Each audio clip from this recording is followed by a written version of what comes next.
Hello there, and welcome to the first episode 001. We're anticipating over 100, so that's why we're starting at 001 episode of BG's Broken Record, and that's spelled BG apostrophe S, Broken Record. And my friend Gare and I are going to talk about things, chit-chat, tell stories, find discrepancies in history, talk about rock and roll, talk about LPs, talk about bands coming through town, talk about things. So we're going to try and keep you entertained. We're not going to be overly smug. We're going to accept all types of comers who want to send us corrections, like Herb Alpert is the richest singer of all time, which yes. I think he's up there. So my cohort, Gare. Yes, sir. How are you? Doing well. Good to hear. We are coming to you from an undisclosed location north of Detroit, which we think is the rock and roll capital of the world. Correct. Not Cleveland. Not Cleveland. Nothing against Cleveland. Nope. We like it. But we have Motown, we have Iggy, we have Seeger, we have Alice Cooper, we've got the White Stripes, we've got, give me a couple more. Ted Nugent, music only, not politics. Because that boy is hated for his politics. But I'll tell you, when he was on the riff, people loved him. Some of the best ratings ever. Oh, he was on, he started on LLZ. And then did he go over to the riff? I think he was on the riff because I think Drew and Mike took off for a little bit. But he's on LLZ too. Thanks. Just saying. Thanks. Okay. A little applause for Gare on that one. So we are just going to chit-chat. And I'd like to start off a little bit in the beginning. Just we bumped into each other. We knew each other in high school. We had mutual friends. Bumped into each other in college. We've talked about it recently. We won't go into the depth of it again, but it was a knock on the door. Gare was new to town. I was bored. We looked at each other. We're 20 years old. Let's get some beer. So we did that, and we started spinning tunes. I looked at his record collection. He looked at mine. Don't take anything away from that, people, because that's just not fair. We have a very, very, very similar taste in music, but also a very different taste in music, because if you look at his top 10 albums when I met him, they were completely different than the top 10 albums that I had when we first met. Correct. So I think this will be good. I think we are going to try and entertain you with some standard information that you just don't have to look up and read on Wikipedia. You can listen to it for 15 minutes while you're walking your dog and get a couple giggles out of it and be done with it. Now, we are going into, we've done a couple trial episodes, and we're re-recording one that we kind of like, which is the top 20 richest rock artists of all time. Now, depending on where you go on the internet, your list is going to be different than mine, and I get that, because I just found one that has Herb Alpert as the richest singer of all time at $850 million. Why is he not on the rock and roll list? Not a rock and roll singer. And I think he got a ton of his money from A&M Records with Moss when he created that thing, which put out Humble Pie. Thank God. Okay. Blew me away how much Herb Alpert was worth. I had no idea. Dude, the greatest hits of the Tijuana Brass? Mm-hmm. Pure brilliance. Dude, Taxi Cab, Whipped Cream, and Other Delights. I mean, the thing is just absolutely brilliant. So we're going to re-record our top 20 rock and roll artists of all time. And hopefully you enjoy it, and hopefully you come back for episode 002. So let's begin with number 20. And they all start at about $300 million, at or about $300 million. So there's a couple that really threw me, two that were completely out of left field. But number 20, I've got Robbie Williams, who was in the boy band Take That back in the... Yeah, I don't even know, Gare. Maybe you could look that up. Had to be the 90s? Yeah. 90s? And he's another sleeper. Robbie who would have ever thunk that a guy like, Robbie Williams, the guy sold 75 million records worldwide, and it was the 90s, by the way, Bob. Okay, 90s. approximately $300 million. So the entry level of this list that I got off the internet was $300 million. So we've got that. Number 19. Here's where the discrepancies start. James Hetfield, Metallica, $300 million. Look up the net value of Metallica nowadays, and they rough it in at about $950 million. And they've got Lars at $350 million. So why isn't Lars on this list? He's not. They've got Hetfield. I've got a discrepancy right there. But they've got him at right about $300 million. Well, they do say Lars is the richest Metallica member. But from what though? Does he have the writing credits? And this is what we're going to dive into in episode number 6. Writing credits, publishing rights, all that stuff that Michael Jackson, Paul McCartney's feud that they had, where Michael bought out the catalog when McCartney thought it should have come to him and Yoko. So, and the problem was McCartney kept telling him, hey, I bought Buddy Holly's, the rights to Buddy Holly songs, and they're worth a ton of money, and they keep generating a ton of money. And then all of a sudden, Michael just walked in and stole it out from under him. Hey, we're here for you when you say, why is Lars so rich? And I'm about to tell you, because who's the owner of Metallica? Lars. Owns it. Owns Metallica. It's kind of like what we talked about before. With that one guy, don't say his name yet, because he's on this list. You're going to have to stay tuned for that one. Oh, you're not going to go any further on that one then? Oh. I'm sorry. I was taking a little sip of water there, and then, I was just going to say, and we talked about it, the Bon Jovi, the corporation, which you got to love these guys, but I don't know. Who writes the songs in Metallica? We got to figure that one out.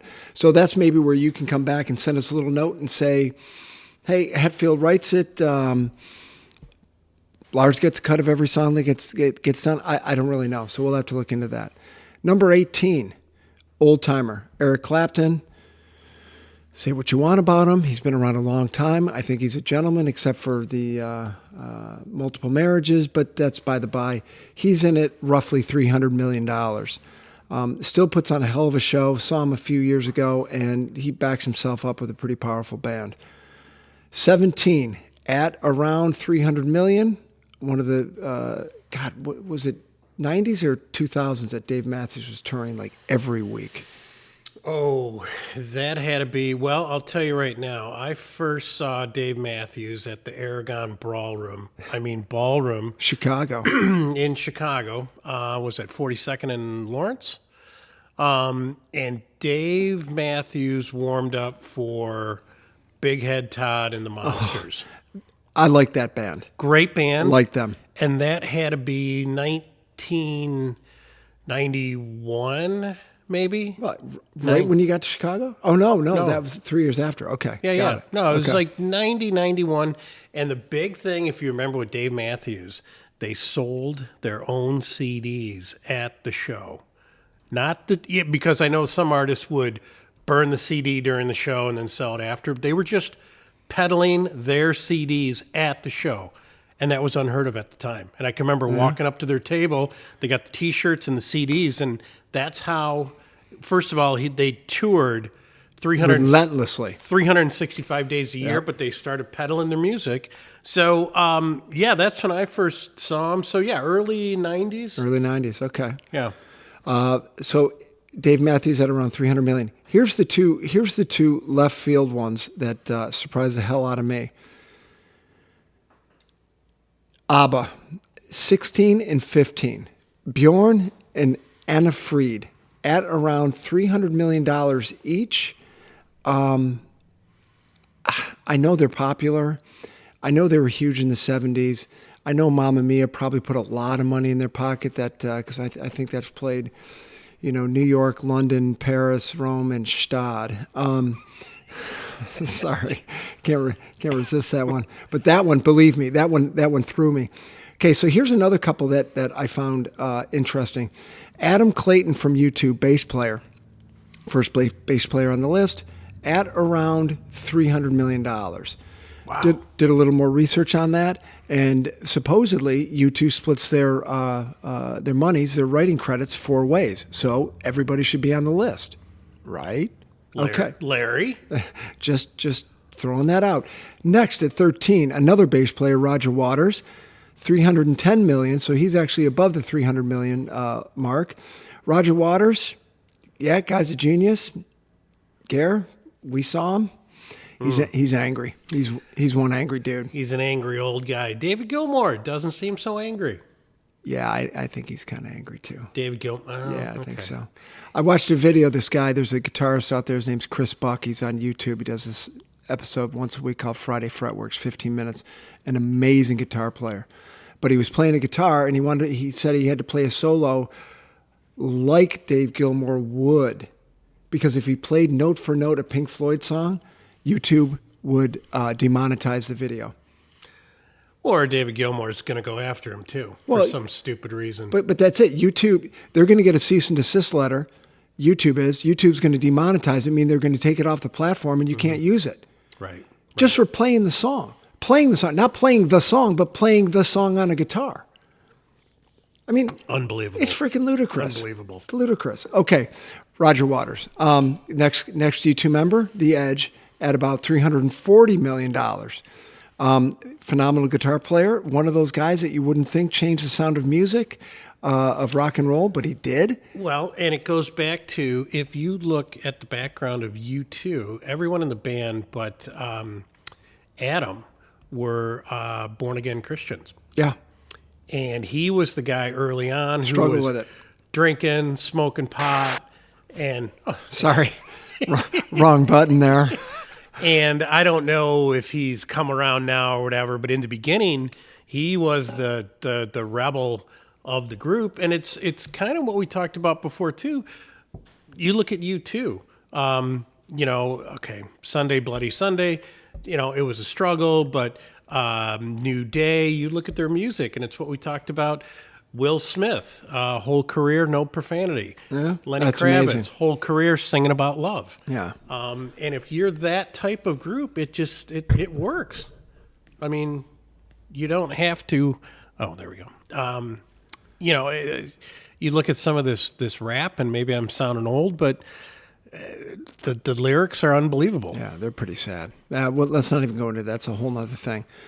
But The Edge, you watch that video with him, Jack White and Jimmy Page. God, what's that movie? And just watching The Edge, he's not going to be a Yngwie Malmsteen and just shred. He's got a rack of like 70 or 100 foot pedals, and he knows what each one does, and it goes through compression and expansion and backwards simulation. Ugh. It's pretty amazing what the guy can do. It's pretty cool. Yeah. Next up, number 11, Goof, the man who just won't die. Goof. $340 million. Another one of the old timers. So let's see, we've got Clapton at 18 from the 60s. No one else from the 60s up until you get to Keith at number 11. Ringo, number 10, richest drummer on this list. Only drummer on this list, which again, I go back. Lars, $350 million. He should be on this list. I don't get this one, but we're going to go with Ringo at $350 million. And what did you say? Ringo has one writing credit. So he's $350 million, and then Charlie Watts, R.I.P., $250 million. And probably zero writing credit. Oh, zero. I don't know that for sure, but it's pretty safe to say. Well, hey, look, Ringo. Ask Dave Grohl about Ringo. He loves him. Okay, so now we're getting into a little bit of the 70s here. Number 9, the Demon, Gene Simmons, $350 million. To be honest with you, I'm surprised it's not more. Gene would license a condom if he could. Oh my gosh, it's almost, and we both like Kiss, and it's these days, Gene, it's time. Yeah, it's time. It's time to sit down. And, yeah. But again, you think a guy like Gene Simmons or Howard Stern's ever going to walk away from a microphone? No. No. Gene's not. Thank you. And we have to give a little shout out to a podcast that Gary hit me to called Pod of Thunder, where these three guys get together. I think they're old buddies, a little younger than us. They're old buddies, lived in Chicago, I think. And they dissected every Kiss tune in their catalog. I mean, how do you do a 45-minute podcast on Strutter? I don't know, but God bless him, because I listened to it. It was pretty funny. Number 8, Mick Jagger, $360 million. I don't know what to say about Mick. He's surprised it doesn't have more money. Number 7, Sting, $400 million. Not surprising. What are his sales? Maybe you could look up real quick what his album sales are post Police, because I'm kind of curious about that one. Because the Police could not have sold that many records unless he's made some really damn good investments. Let's see. Sting, we've got a career spanning 35 years. Yes, sir. 79 million album sales. That'll put you up there.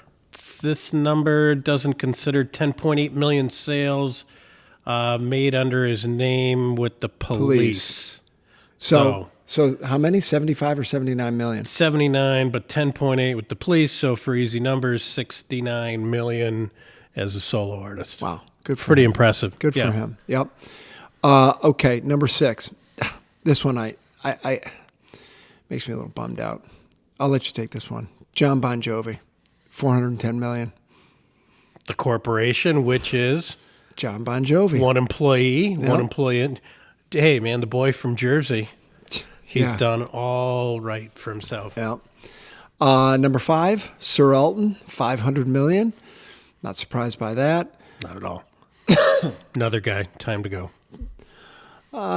Yeah. It's time. No, it's time. Yeah, I picked up from my guys down in Notting Hill. I picked up "Don't Shoot Me, I'm Only the Piano Player." Still a great album. Haven't played it yet. I've had it for 6 months. his No, work the stuff is great. It's unbelievable, but it's again time to go, and he's doing a 3-year goodbye tour, and it's like, okay, Well, Kiss is doing a 10-year goodbye tour. no, Kiss. 96 was their last tour, right, Bob? And we saw them at Tiger Stadium. No. 15th row. No, You mean they've Alive- toured since '96? Alive 35 was their final tour. No, let's see. Wait a I minute. saw them out my balcony in Dubai just last New Year's Eve. Right, blowing shit up. That was their last in Dubai last year, right? Yeah, right. Okay. That's right. You were in Dubai the same time they were there. I know. I'm tracking them. I'll tell you who should really get for our first party. Mini Kiss. Okay, next. Number 4. Bruce. $500 million. Okay. Yeah. Number 3. This one is the one. ABBA, kind of blew me away. This one really blew me away. Buffett, $600 million. See, that doesn't blow me away at all. I saw him once, 1988, at Pine Knob, and that's the one and only time I've seen him. I get it. I've got a good buddy who has the fake parrots on his shoulder with his wife and the shirts and the whole 9 yards. Honey, get the Buffett box out. We're going. Well, and I hope this doesn't alienate a lot of our audience, but when I say that to my friend about the Buffett thing, and I'm like, I did see him once, but I was going to say I've got another friend when I say Bruce, Oh, yeah. don't get it. Yeah. Whoa. Yeah, but you know what, though? Look, my guitar teacher, I don't get the Beatles. Okay. I don't think they're very good musicians. Okay. Whoa. Oh, no. I mean, they weren't virtuosos. I'll give you that. They were great craftsmen of music of the time at the time. And they actually... The only reason they went off the rails is because their manager died, but that's a whole nother story. Okay, Buffett number 2. All right. Buffett number 3. Bono number 2, $700 million. Wow, that's getting up there like Paul McCartney money. Well, let's see. Adam Clayton, $300 million. Let's see. The Edge, $340. Bono, $700. Where's Larry Mullen Jr.? Well, wait, don't forget about Bono's solo efforts. What? None. Oh, what was that one album? I don't know. Oh, wait, his solo. Oh, no, there wasn't aren't that any. wasn't that album She's the Boss? Oh no, that was Mick's. Well, solo it's got to album. come back to he owns the name, he owns the rights, he owns, as you said, and a further podcast down the road, we're going to break into all of this. all that stuff. But right there, look at the disparity between 300 and 7. Right. You know? So, and then you obviously figured out who number one is. Number one is Sir Paul McCartney, $1.2 billion. That's a good life. That's big money. Now, here's where I have a couple of hiccups. As I said, we were looking up a list. I was looking up a list earlier. You know, you've got Herb Alpert at $850 million. You've got Madonna, $850 million. Celine Dion, $800 million. Dolly Parton, $600 million. So the list that I'm going off of are the richest rock and roll male stars, except for Anne Fried from ABBA. So pardon me if I pronounce it incorrectly. Okay, but my takeaways from this are no musicians post 2000 are on the list. But that's rock and roll. Now, Taylor Swift would be on there if this included pop female singers. So I think we have to maybe dive into just richest all-time musicians going back. Okay, U2 splits it 4 ways. We've already done a little conversation about that. Where's Larry Mullen Jr.? When we did the pre-recording of this last week, no Jimmy Page, Robert Plant on this, the biggest band of the 70s that supposedly said absolutely nothing, are not on the list. And we looked them up, and they are both about $180 million net worth on that, which kind of surprised me, man. You could that Led Zeppelin name still sells a shed load of records. And here's the other one that I took away from the first band I ever saw live, which actually was Cheap Trick, warming up for Kiss. There's Gene Simmons, but no Paul Stanley, no Star Child on that list. Well, on the theme of I don't get it, I always like and talk about angry, Pete Townsend. Yeah, no who. Well, when Pete Townsend steps up to the mic and goes, Led Zeppelin, I don't get it. He's Okay, like, I don't get it. What's Pete's net worth? Because I know it's not Roger Daltrey, because I heard stories that the only reason they were touring later in life is because Entwistle and Daltrey needed the cash. That's what you said. But then you look up Daltrey's worth $60 million. I mean, come on. You can live off 60 million quid. 150 for Pete. Okay, what about Roger? Roger is 90. Okay, so that's not true then. So that story that I just recited. Those numbers change all the time. I mean, but no, Dude, I'll tell you what. The one story that I heard. I'm surprised Pete's only 150. Tell you the truth. Yeah, because they were one of the biggest bands for, I'd say, 67 through 75. They were up there with Zeppelin. Pete Townsend, 76, and he's 6 feet tall. Oh, wow. Don't even get me on Deep Purple, okay? Because Lars and I agree on that one. Okay, just a couple little tidbits, and we're running at about 23 minutes here, and then we'll let you go. I know you're walking your dog and you're having a lot of fun, and you stopped outside your house waiting for this podcast to end, so we're going to wrap it up in a couple seconds. Just because I'm a huge Beatles fan, if they were alive, their estates, George Harrison would be worth $400 million, and John would be worth $620 million, and that's with no output. George passed post-2000 and John post-1980. So John could easily be $1 billion at this point. Oh, absolutely. Absolutely. And Bob, this could be the time of the show where we bring up worthless cocktail party information. Go for it. Thank you. As of 2020, and I have yet to watch this documentary, Herb Alpert is the name of the documentary, which is on my list to watch. Okay. And also, coming out this year, I don't know if it's out yet, but Phil Lynott from Thin Lizzy, Songs for While I'm Away. I love that title. Okay. So underrated. That's a whole nother pop, but Thin Lizzy, so underrated. Yep. So, and I'm going to tell you right now, living abroad for a couple of years, you are amazed at the bands that break here and don't break there, and vice versa. Thin Lizzy, I think, broke here okay. Over in the UK, they are gods. And Still, when you were over there, still thin. You see pictures of Phil Lynott everywhere. You see Thin Lizzy, this, that, and the other thing. It is just absolutely amazing.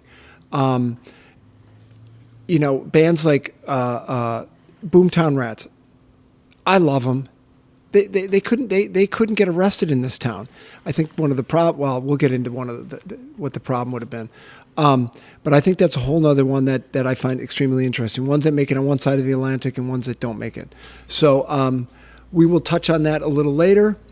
And I think that's about all I've got for today. all set here. Okay.